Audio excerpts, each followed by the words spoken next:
Hi, my name is Carly. I'm social media manager here with Lime Entertainment, and we have a very special interview with 1 O'Clock Lab Band and UNT professor Alan Baylock. Hey, everybody. Awesome. Well, UNT is actually where I went to school, and I'm so glad to be back. And we have auditions for Lime Entertainment, which is our cruise ship auditions. We're sending musicians and acrobats and performers and all sorts of, headliners all around the world with 20 different cruise lines, with over 20 different cruise lines around the globe. And we're so lucky to be hosting auditions here this today and tomorrow. So this is in April 17th and 18th. But Professor Baylock here is so involved with the community. He was my professor here, and he's actually done some cruise ship work as well. So I wanted to sit down and chat with him and get some of his thoughts and some of his wisdom. So first of all, I already spoke a little bit about this, but we're gonna go ahead and start with our interview. Who are you and what do you do at UNT? Great. Yeah, my name is Alan Baylock, and I'm professor of jazz studies here. And my main job is conducting the 7-time Grammy-nominated 1 O'Clock Lab Band here at the University of North Texas. I also teach undergraduate and graduate conducting and do a lot of mentoring as well as some composition lessons. Awesome. Very busy man. Oh, yeah. So I'd love for you to talk a little bit more about kind of your background and how you got here, any of your accomplishments, your journey as a musician, as an educator, kind of anything that you'd like to kind of, if we go back in time a little bit and how you got to where you are. Sure. Yeah. I grew up near Pittsburgh, Pennsylvania, and I had the advantage of being the youngest of 6 kids. All my older sisters and brother were in band and chorus and orchestra, so I had music in the house growing up. By the time I got to 5th grade, I started playing trumpet, and that's really when I got bit by the bug, the music bug. I didn't really want to do anything else starting ever since I was 10 years old. Didn't know how it was going to work out because I'm a first-generation professional musician.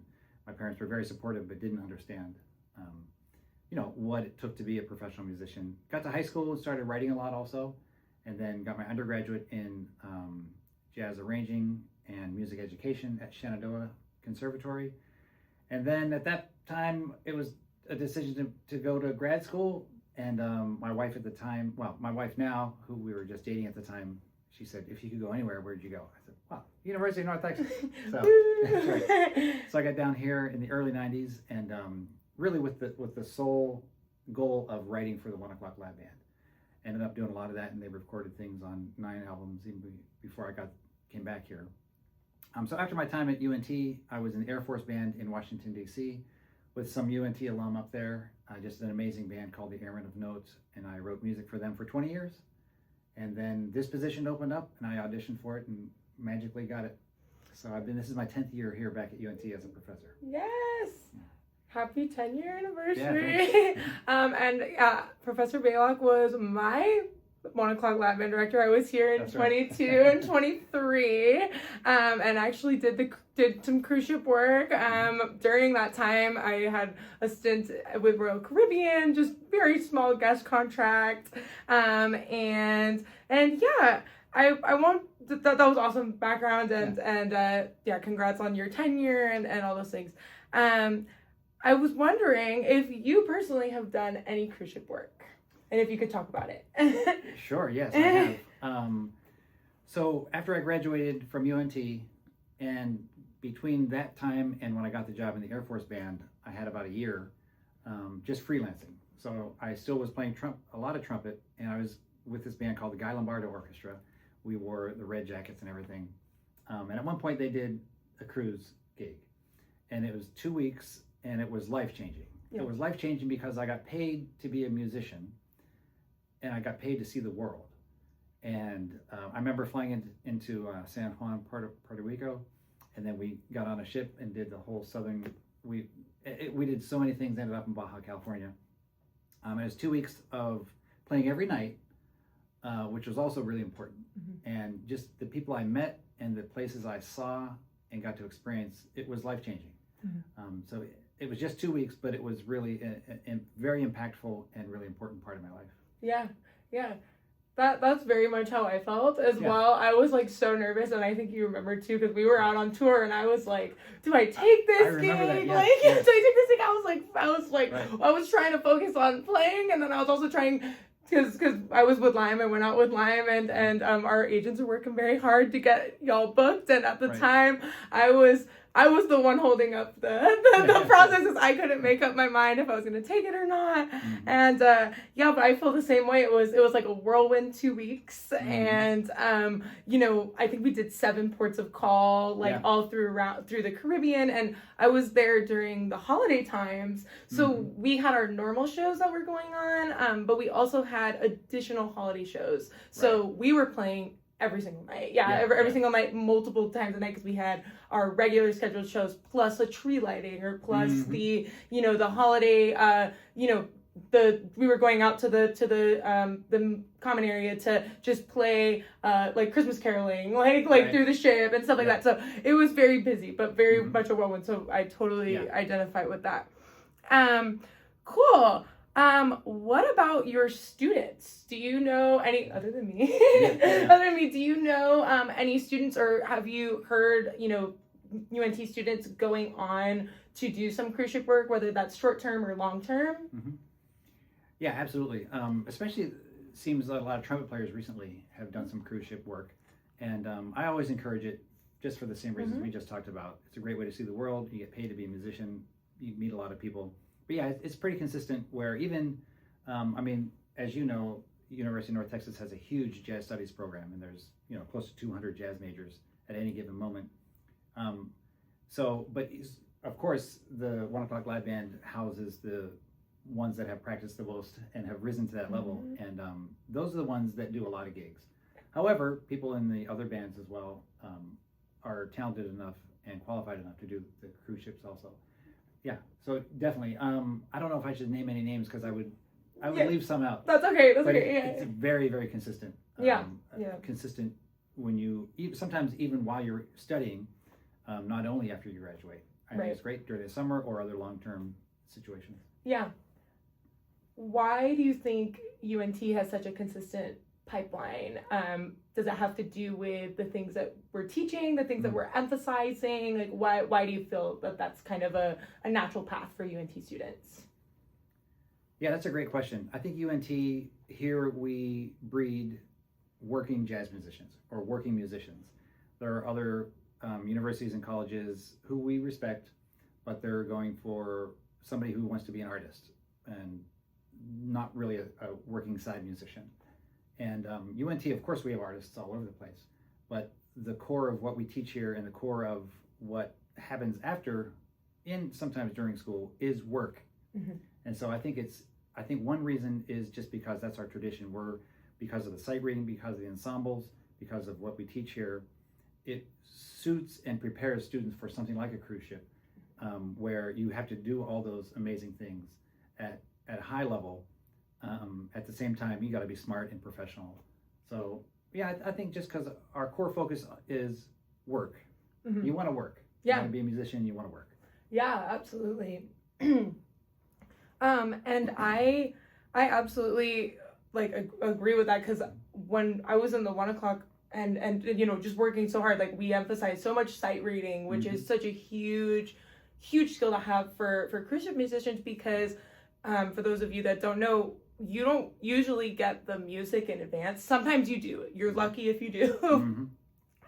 But I remember for my gig, I was handed a book of music day of, and they said, "Great, we're playing 2 shows tonight."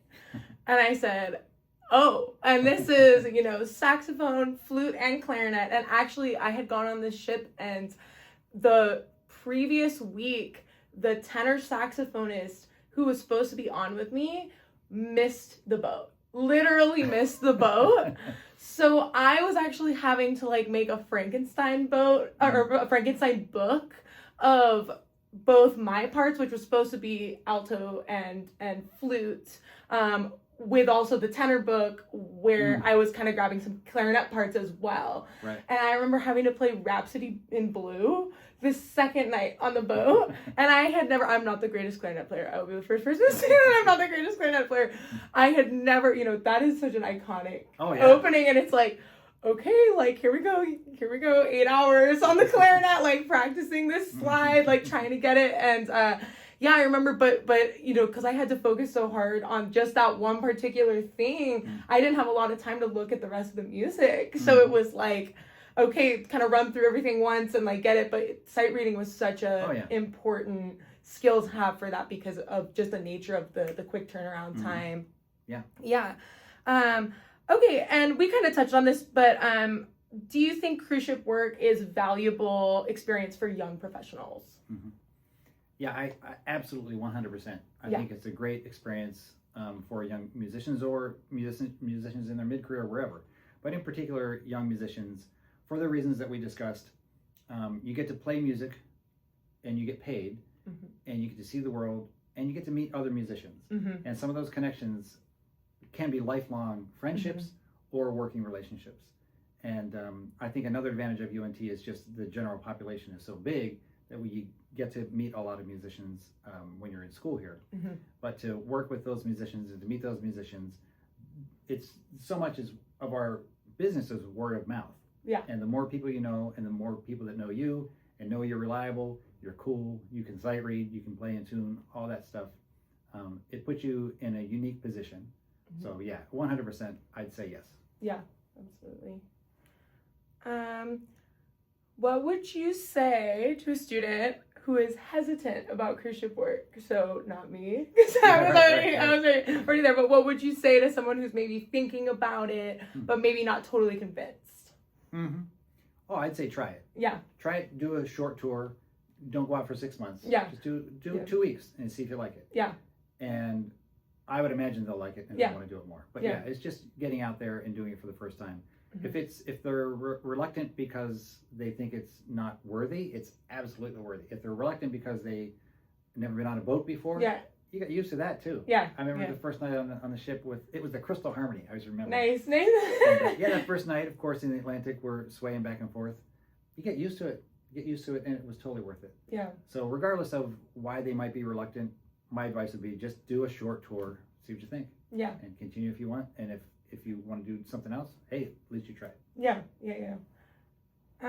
We're kind of wrapping up our interview, but anything else that you'd like to add about this, about UNT, about cruise ship work, about the overlap, about anything? Yeah, I mean, I think as musicians, especially in 2020s, we're in 2026 now, you do have to diversify. And gone are the days when you graduate from high school and you go out with Stan Kenton or Woody Herman. Those bands either don't exist or work very infrequently. So a musician who has a diverse portfolio, including ship gigs, is a more hireable musician, not only because of the experience, but just the way it looks on paper. So I think for most musicians, I would say 96% of musicians, it would be extremely advisable and great experience to do a ship gig. Again, for all those same reasons we just talked about. And then you might fall in love with it and spend 10, 15 years doing it, which absolutely happens. Or you do it for 2 weeks and say, hey, that was pretty cool, but I want to do something else. So, yeah, I think it's and I love the pipeline between UNT and what you're doing because I think it's mutually beneficial. It's a win-win situation. Our students get the experience of real world working musicians. And they get to see the real world at the same time. So I think it's a great relationship, and it's great. Yeah. And I'll add too, I think, when we talked about you said like the cruise ship gigs, if you don't think that it's worthy, and I think that people have talked about that too, like cruise ship musicians, like I don't know if they're all that or anything like that, but really truly the bar is raising for the cruise ship musicians, and just all the overall productions. The companies that we work with want everything. There's, we have ice shows, we have, musicians on stage as part of the cast now. We have, musicians from all over the world. The cruise companies are demanding more of our musicians, more shows, more energy, more, more demands, more diversity, all of those things. So, I think that that's a really important point because, especially as a young professional seeking work, like that was kind of my big thing. It was my first like professional gig where I didn't know anyone. It was like I was hired based off of an audition, and I didn't know anybody really, and I got the gig, and I had to kind of show up and really work. And yeah, I think also something that was really important to me was as a young professional too, like being able to travel like right out of college and not have to pay rent and just collect my check and it goes exactly where it needs to go. That's why I think, especially like going to colleges and universities, like auditioning at places like this, I think it's such a like pivotal time. And a lot of the time musicians young musicians don't know maybe what their path is going to be, so this is a good path to kind of go on if you don't know, or you want some time to practice, or you just want to save money, or you want real world experience. There's a lot of different reasons, or traveling, right, as we talked about. So yeah, I think that's awesome. Thank you so much for doing this interview. And I think we'll probably wrap up there. All right. Bye.